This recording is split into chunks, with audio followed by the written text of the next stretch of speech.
카지아는 오늘도 옆집에 사는 여대생 미즈하라 치즈루를 생각하며 혼자서 촉퍼를 올리고 있었고, 자신과 어울리지 않는 그녀로 고민하며 강하게 현타를 느끼고 있었습니다. 처음 그녀와 만난 것은 돈을 주고 여친을 빌리는 어플이었고, 어쩌다 보니 친해져서 그녀의 꿈을 이루어줬음에도 그의 우유부단함 때문에 진전이 없는 모양이었는데, 그가 망설일수록 그를 좋아하고 있었던 루카는 그에게 더욱 파고들며 점수를 따고 있었죠. 可愛い彼女のメイド姿ですよ。店長に見つかる。にか感じません？ 루카는 옆집에 사는 여대생 언니를 마구 빌려대는 카지아를 용서하고 있었고, 정상적인 남자라면 공짜인 그녀로 갈아타는 것이 旅行ってどこに？温泉とか？ 카지아는 우유부단 그 자체였기 때문에 루카의 부탁을 거절할 수 없었고, 어쩌다 보니 같이 한번 놀러가자고 약속을 잡은 모양이네요. こんな近所の温泉で本当に良かったんだろうか。水原、今頃何してんのかな。だいぶ明るくはなったみたいだけど、部屋で泣いてねえといいな。また俺、水原のこと考えて。花火綺麗だったね。昼だよ。和也は本当に女心が分かってないと思う。あ、いかんいかん。また水原のことを。ほら、無理するから。合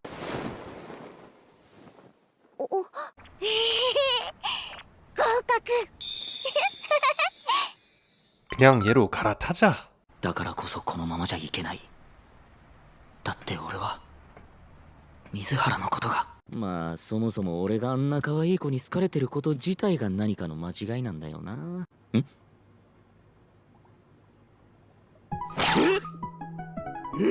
いいよ、土日空いてるからね。土曜11時全然大丈夫。 카지아는 특별한 일이 없었을 때는 돈을 주고 데이트를 조졌던 옆집 여대생의 선톡에 랄부가 떨려왔고, 자신의 모든 일정을 쌩까고 그녀와 약속을 잡아버렸죠. こんなこと初めてだし、やっぱりあのことだよな。あ、どうも。いた、ドッキリじゃなかった。うわ、超かわいい。この町にあんな美少女いたんだ。デートだよなこれ。ルカちゃんとはどうなの？え、ルカちゃん？その後 미즈하라는 자신이 꿈을 이룰 수 있도록 도와주며 언제나 옆에서 응원해주는 그에게 이미 커다란 호감이 생겨 있었지만, 어플로 만난 임시 여친과 손님이라는 벽을 자신이 먼저 넘을 수 없었고, 그가 먼저 모든 일을 일사천리로 조져주길 바라고 있었습니다. それじゃあまた。ご飯行かない？やっぱいいか。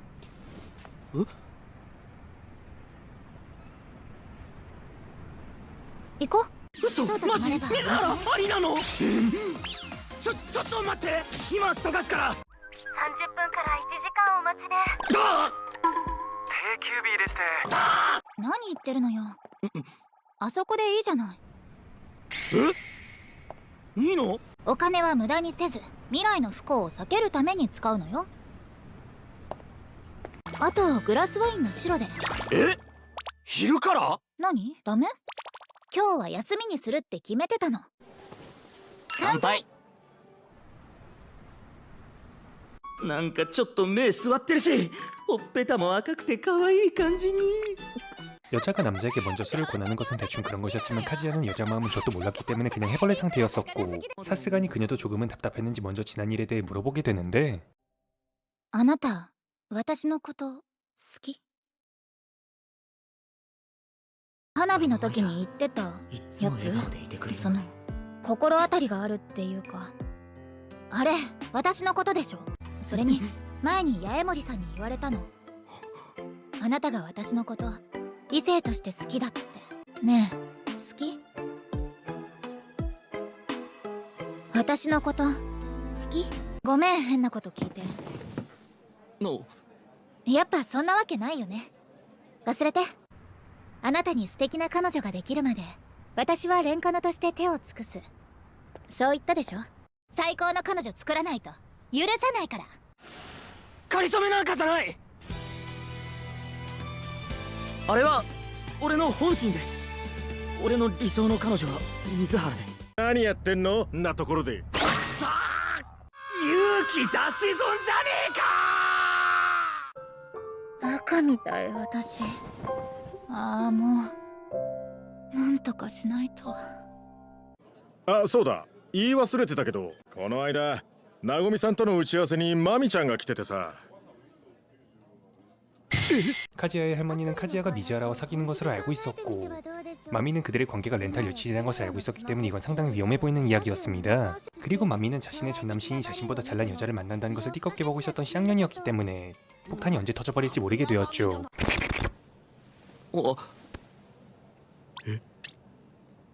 아, 카즈くん. 마미는 카즈야는 할머니네 가게에서 경영이나 이것저것 하겠다는 명목으로 일하게 되었고 할머니도 싹싹한 그녀가 마음에 든 모양이네요. びっくりさせてやる。楽しみにしとく。ずっと前から君のこと。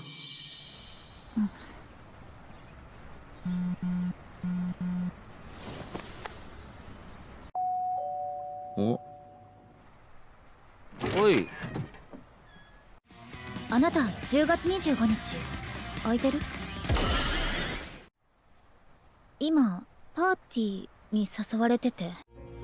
海くん。僕だね。クラファンの時リツイートの件でもお世話になったし。わかった。25日ね。よかった。じゃあ当日代官山の会場前で。ここでいいんだよな。あれ。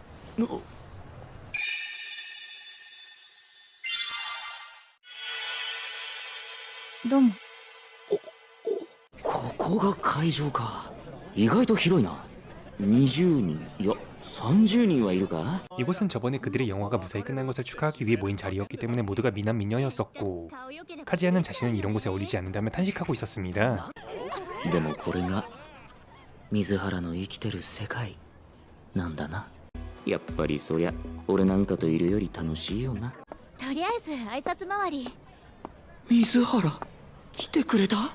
私から誘ったんだから一人になんてしないって。 水原。 그리고 잠시 똥을 조지고 돌아오는 카즈야는 그녀가 다른 남자와 있는 것을 보게 되는데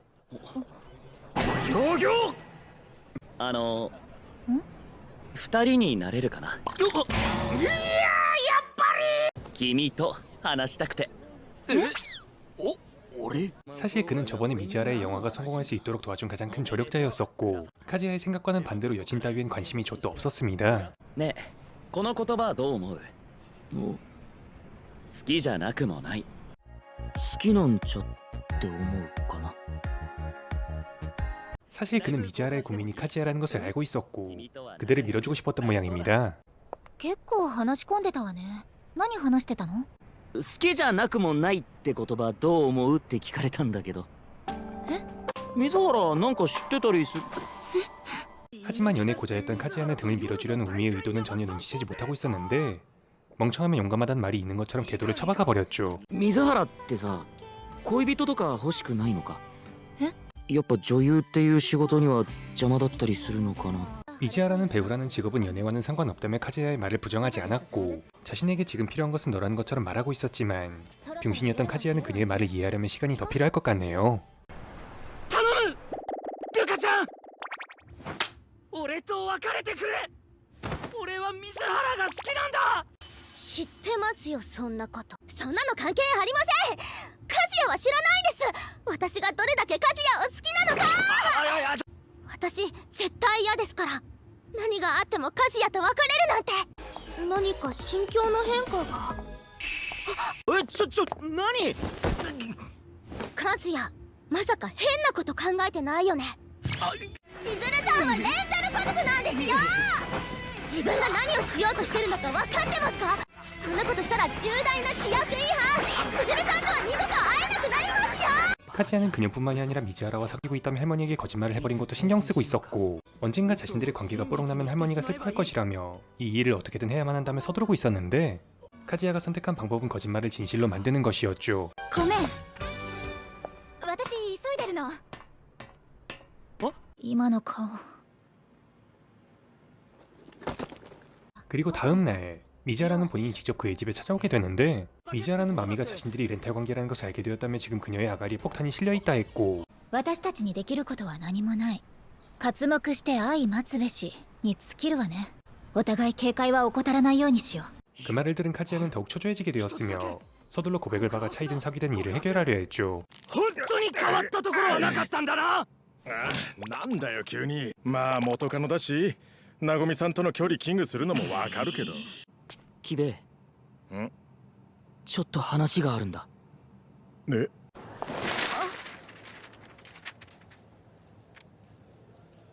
こんにちは。まあ俺には二人に何があったかはわからねえけどよ。もしそうだったらそりゃなごみさんには言えねえよな。激怒落胆して寝込んだりしそう。お前もただじゃ済まねえだろうし。 키베는 어릴 적부터 카지야의 할머니에게 많은 신세를 지고 있었기 때문에 할머니의 일을 카지야보다 잘 알고 있었고, 할머니는 무엇보다 자신의 손자가 행복해지길 바라고 있다며 지금 네가 하고 있는 고민이 무엇인지는 모르겠지만 일단 네가 행복해질 결말을 만들라고 충고해 주었죠. こんにちは。水原千鶴さん。ご用件は？安心して。なごみおばあさんやキベちゃんには話してない。バレてる。全部。仕事のこと、映画のこと。その上で何の話を？そのご用件は？女優さんってイメージ商売でしょ。廉価のやってたとかキャリア的に大丈夫なの？本当にキベの言う通りだよな。今の状況が健全なわけない。告白だ。付き合う。水原と。私怒ってないの。え？付き合ってる時に優しくしてたら調子に乗っちゃって別れた後もしつこく半ばストーカーみたいな。 매민녀는 카지야를 스토커 취급했고 자신이 도와줄 테니 그와 거리를 벌이라고 하는데 사실 이녀는 카지야가 잘 되는 꼴을 보지 못하는 것이었고 약점이 잡혀있는 미지아라는 그저 묵묵히 고개를 끄덕이는 수밖에 없었습니다. 今帰り？うん。どうしたの？なんかあった？別に。なんかテンション低い。また失敗か。はい、もしもし。遅いで。千鶴さんに告白しようとしてたとかじゃありませんよね。聞く。嘘でしょ。今からそっち行きます。え？部屋に戻ってじっとしててください。何泊までなら行けますか？え？助けてあげる。カズくんから。あいつ悪いやつじゃねえんだよ。俺ずっと前から君のこと。その時私は 루카는 카지야가 선을 넘기 전에 그저 렌탈 여친과 고객의 입장이라며 설득하려 하고 있었지만 카지야의 머릿속에는 이미 그녀에게 고백하는 것밖에 없었고 마지막 수단을 사용하는 수밖에 없었습니다. 私がもっと好きって伝えてればこうはならなかったんじゃないかって。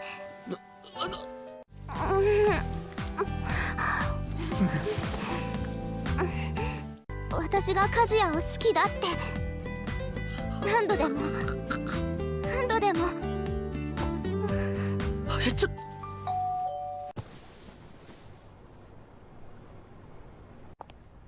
ばあちゃん？実はお主らに提案があっての。提案？これじゃ。 할머니는 얼마 전에 가족을 잃은 미지아라를 격려해주겠다며 다 같이 놀러가자는 계획을 하고 있었는데 そうじゃ。ぜひルカ殿も一緒にどうかな。 손주의 여친이 사양하지 말라는 할머니의 말이 미지아라는 결국 거절할 수 없었고 어쩌다 보니 루카도 낑겨가게 되었네요.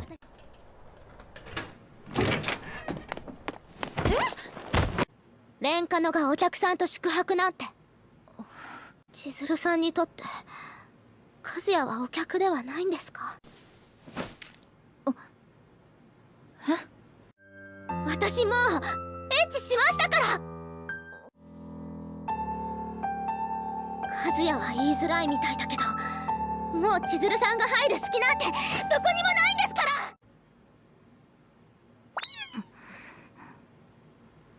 ら。もう何なのよ。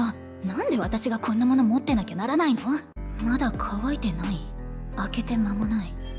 昼間に使ったの。 미지아라는 자신도 이대로면 안 된다는 것을 알고 있었고 그의 마음이 다른 곳에 있다면 매민년의 말대로 거리를 두는 것이 맞을지도 모른다고 생각하게 되어버렸죠. 하지만 이번 일이 사실인지만큼은 그의 입으로 직접 듣고 싶었고 결정은 그 다음에 내리기로 합니다.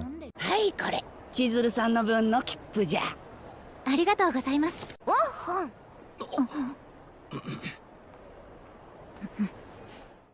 それにしても遅いな義明。あ、いた。なごみさん。来たか。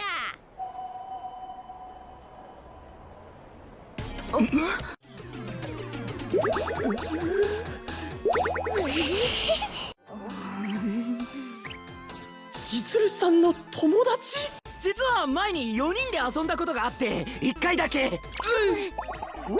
そうじゃったか。和也ちょっと便所行こうぜ。 조병도 자신이 루카를 렌탈해봤었다는 이야기를 할 수 없었기 때문에 일단 서로 족닥치고 조심하기로 하는 모양이네요. 하지만 그만큼 카즈야의 아가리는 말 한 번을 언제 터질지 모르는 폭탄이 되어버렸고 고백을 박아야겠다는 압박은 점점 더 심해져가고 있었죠. ねえ平気なの？水原。それうちの。あの後病院で結局渡されちゃって当然悲しませちゃうかもしれないけど一度返さなきゃって乗り切ろう二人で。もし本当の彼女になる気が少しでもあるなら。さっきの指輪もう少し持っててくれないか。この旅行で俺は水原に告白する。嘘を真実にする。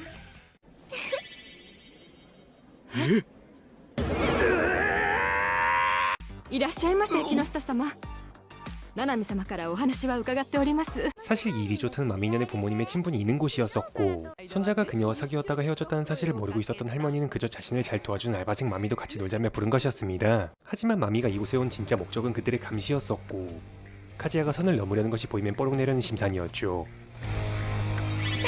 マミちゃん想像以上に色々してて色々黙ってる。でも俺が水原をレンタルし続けてることをよく思ってねえのは確か。バレるならやっぱり自分から告白だ。一刻でも早く水原に。玉砕したらみんなに本当のことを話す。ではこれがお主ら二人の部屋の鍵じゃ。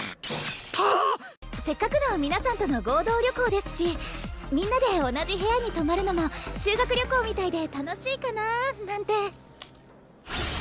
ちょっともう少しなんとかなったんじゃない？レンカノとしては宿泊ももうアウトだし。水原。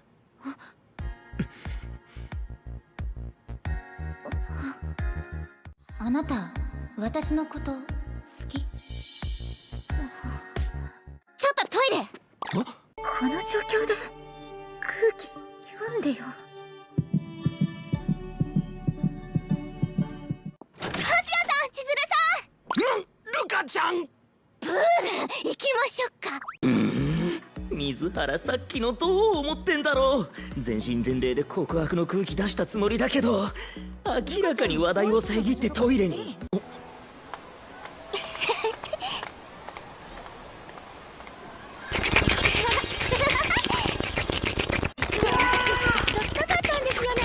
本当海みたいなにぎわい。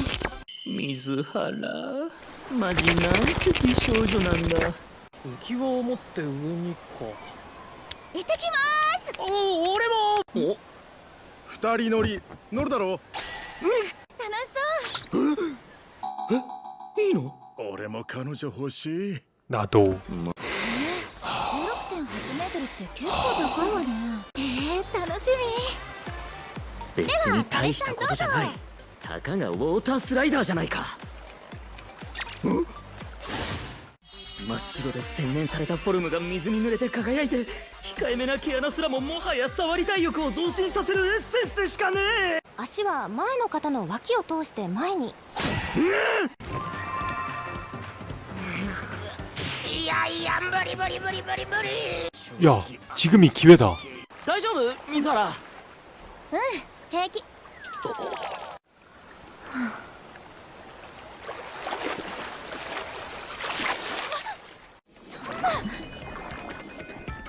嘘でしょ？水着がない。 그거 아까 제가 발가락으로 쓱싹한 것 같은데. 流されちゃった。水着。ね。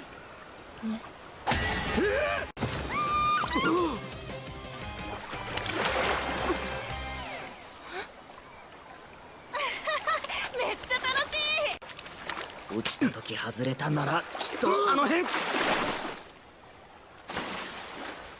水ダメ。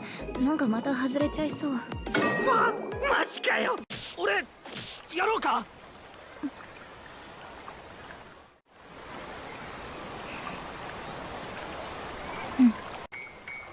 ダメだ、手震える。水原の背中が、うなじがこんな近くに。ありがとう。いいってことよ。遅い。え？水着の乾燥とか普通あるでしょ。 미즈하라는 그와의 접촉이 계속될 때마다 그가 남자로 느껴지기 시작했고 이제는 명백히 여자친구 포지션에 있고 싶어하는 것 같아 보이네요. 今めちゃくちゃ彼女感あったけど、本当の彼氏にもあんなこと聞いたりするのかな。ルカちゃんと何かあった？え？何もないなら別に。あ、いた。なごみおばあさん。何のお話ですか？二人きりで。マミ殿に今海の時の写真を見せてもらっていたところじゃ。どうしてもって聞かなくて。怖がらないで。千鶴さんに黙って急にレンタルのことバラしたりしないって。嫌なやつ私。勝手に人のこと疑って。 그리고 마미는 잠시 카즈야와 둘이서 얘기를 하게 되는데 마미는 지금 너희들의 관계는 정상이 아니고 그래도 자신의 전 남친이었던 사람이 잘못되질 않길 바란다며 쌍년이 존나 야부리를 털어제끼고 있었습니다. そうか、マミちゃんそんな風に。確かにそんなことしたってマミちゃんに何の得もねえし。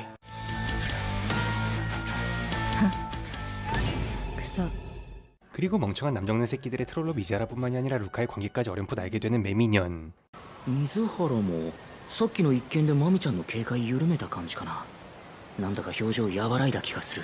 ちょっとカズヤ。ロッカーの鍵落としちゃったみたいで。え、鍵？ブクブクで全然探せなくて。どの辺？多分もう少し向こうで。やっと二人きりになれた。やばっ、とっさに隠れちまった。カズヤ、あったかい。 루카는 카즈야를 이대로 계속 방치하면 여행 중에 미즈하라에게 고백을 박을 것이라고 확신하고 있었기 때문에 최대한 그들이 들러붙지 않도록 어그로를 끌고 있었는데 카즈야는 다른 남정네들에게 이런 것을 보여주는 것보다 미즈하라에게 보여주는 것을 더 경계하고 있었고 점점 자신이 있을 곳이 사라져간다는 생각에 슬퍼하고 있었죠. 彼女なんだっけ、カズくんの。ねえ、本当の彼女になれるって言ったらどうする？あなたはどう思う？この状況。彼女はレンタル彼女で彼氏はお客。 마미는 자신에게 부탁만 한다면 이 상황을 단번에 풀어줄 수 있다며 루카를 꼬드기고 있었고 어디까지나 조력자의 위치에서 피해 없이 그들을 농락할 방법만을 생각하고 있었는데요. 마미의 생각과는 다르게 그들의 인연은 끈끈했었고 자신의 마음대로 일이 풀리지 않자 점점 자신이 직접 움직여야겠다고 생각하게 되었죠. これ何持ってきてんすか？大切なんでしょ？初めて記念って。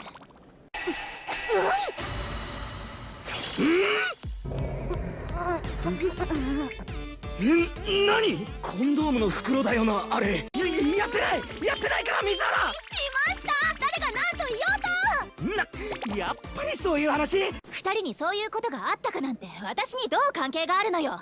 お試しが終わったかどうかだけ教えてくれればいいから。ん？え、水原？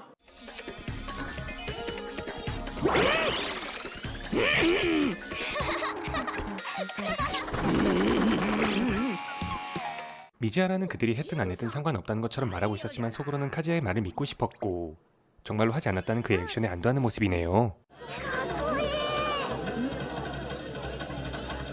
그리고 미즈하라는 그들과 함께 공연을 보며 어릴 적에 자신도 가족을 동경했다는 것을 떠올리고 있었고 지금 자신을 진짜 가족으로 받아들여주고 있는 그들이 진짜 가족이길 바라고 있었죠. 千鶴さん、何？千鶴どうしたの？金は返したのか？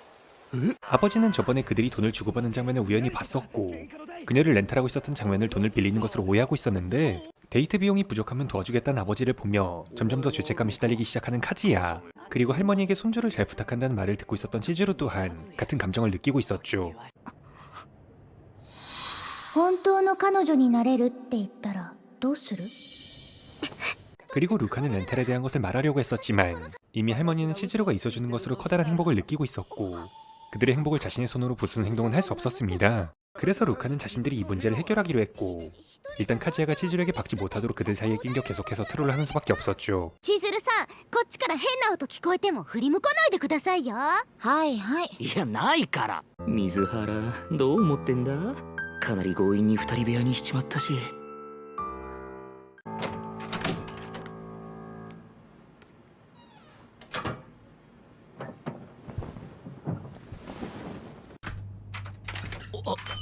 こんばんは。なんだか私も喉乾いちゃって。そのマジごめん。こんなはちゃめちゃな旅行に付き合わせて。そこまでしんどくないかも。誘ってくれてありがとう。あら？お母さん。母ちゃん。お母さん、これはどこに？これってドレス。 사실 카즈야네 집안 부모님들은 모두 이곳에서 결혼식을 올렸었고, 부모님들 모두 카즈야와 치즈루가 이곳에서 결혼식을 올리는 그림을 그리고 있었으며, 그런 기대 속에서 어머님들이 소중히 간직했던 반지를 돌려주는 짓은 절대로 할 수 없게 된 치즈루, 그리고 치즈루가 자신이 먼저 렌탈에 대한 것을 말할 수 없게 됐다는 것을 알게 된 마미는 본격적으로 트롤을 시작하려는 모양입니다. カズくんと結婚するの？マミさん。ごめん、昨日の夜はるみさんと話しているの見かけちゃって。ねえ千鶴さん、しっかりしなきゃ。レンタル彼女としてもうわけわかんなくなっちゃってるよ。みんなを騙してる罪悪感とかないの？正直私は見てられないかな。なごみおばあさん好きだし。カズくんは千鶴さんの好きな人なの？それともお客なの？ 만약 이 대답으로 치즈루가 카즈야를 좋아하고 있다면 솔직하게 말했다면 매미녀는 더 이상 끼어들 수 없었겠지만, 고객일 뿐이라는 대답에 매미녀는 카즈야를 렌탈료에게 무리한 것을 강요하고 있다면서 말할 건덕지가 생겨버렸습니다. おばあさん。千鶴さんが遅いので様子を見に。千鶴さん、おばあさんの誕生日プレゼント何返そうか悩んでたんだよね。そうだ千鶴さん、例の話だけど、私そんなに我慢強くないから今日中には結論欲しいかも。どうすれば？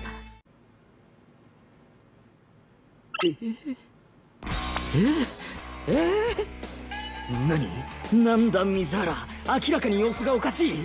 状況は変わってるかもしれない。どういう意味だ？まさかマミちゃんが俺たちの嘘をばらす可能性があるってことか。俺には全然そんな風じゃなかったけど。彼氏なら言えるんだろうか。本当の彼氏なら心配事があればすぐ相談して。ああ、疑われちゃった。だから早く言えって言ったのに。もう潮時だよ千鶴さん。福島で全部終わらそう。今日中には結論欲しいかも。一体どうすれば。もう他に何もいらない。全てを失っても夢が叶えばいい。他は何もいらない。誰に嫌われても君が欲しくてたまらないんだ。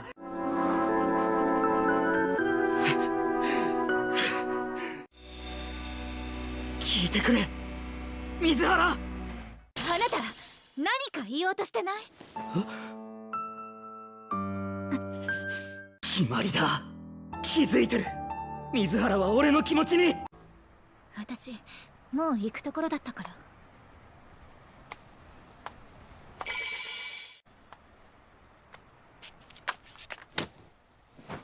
まだ話は終わってない。 치즈루는 그의 고백보다도 지금 마미년을 막는 것이 우선이라고 생각하면서 그녀가 있는 곳으로 달려가게 되었고, 사정을 모르고 있었던 카즈야는 그녀가 고백을 피한다고 생각하며 또다시 존나 안 걸리는 스토리로 진입하게 됩니다.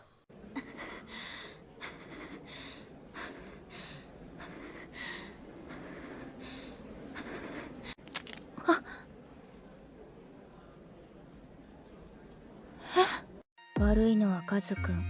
あなたは被害者。今ならまだかばってあげられる。受け取って。